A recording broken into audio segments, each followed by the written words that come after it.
Hey Steve, it's Thursday, and I can't believe that we're almost at the second Sunday of Great Lent. Before you know it, we'll be basking in the residue of the meat sweats. But until then, let's continue down this path of self-reflection. So let's make like a geologist and dig for the core. Question 1, when I can't bring myself to Christ, who are the people that carry me? I've been thinking about this a lot recently. Sometimes I feel like it's so hard to keep going to Christ on my own. I lose strength, courage, and to be honest, sometimes I lose interest. Sometimes there are just too many things that block the entrance to the house holding the Lord. So I just want to give up. Lately, however, I've been meeting with a bunch of dudes on Thursday nights, and it has been water to my dry soul. We don't even necessarily sit down with the intention of having a deep spiritual conversation, but there's something that's always encouraging just about being with these guys. There have been times when I know that through their prayers, there has come grace. There has come strength to endure difficulty. I'm increasingly of the opinion that we need a group to hold us up. Yes, we need the church, but we also need a smaller group that can journey with us to support us. People that can look us in the eye and be truly present with us and for us. Program of activities to pass the time. Real people and real relationships. I am so grateful that after years of praying for a group of friends and support, that the Lord has given me these guys. This is truly an elixir for my heart. Question 2, what are the obstacles between me and Jesus? Man, there's a lot. Sometimes it's just the distraction of feeling busy and overwhelmed. Like I wake up and I feel like I need to hit the ground running, and that consumes my attention from the moment I open my eyes. Sometimes it's the pride of just wanting to solve problems and do things by myself.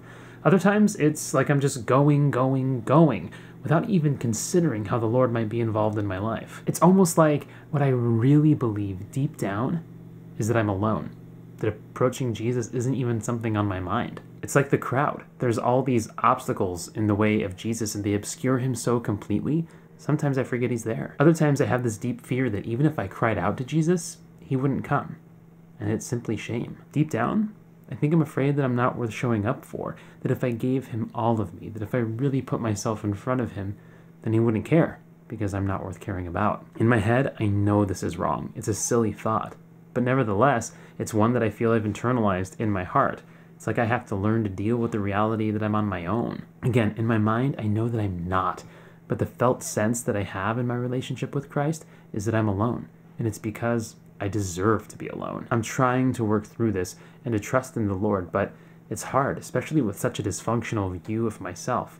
But I hope that with the help of my friends, I can find the courage to break through. Question 3, what happens in my heart as I sit in the tension between God's knowability and his unknowability? Well, I think there's a couple parts of my experience. One part of me is really nervous. That part feels anxious at the thought of having to wait on a God that I'm not sure is really there. God help me, but I am so bound to the physical plane of life, to the things that I can see and taste and touch, that sometimes it's hard to see where God is at work in my life. Even when I have those experiences of God's grace and mercy, it's all too easy to find myself doubting those experiences. I see so many other people who seem to have more successful lives, and they don't even seem to care about God. And so I wonder, how can they be so happy without him? And to be honest, it makes me wonder if all of this is real. Like, if other people can find such a sense of fullness of life without God, maybe it's because he's not there. But then there's this other part of me that gets really excited at the prospect of his unknowability. And that part of me comes out when I start wondering whether I'd really want a God that is entirely knowable and comprehensible. Do I really want to follow a God who's super predictable?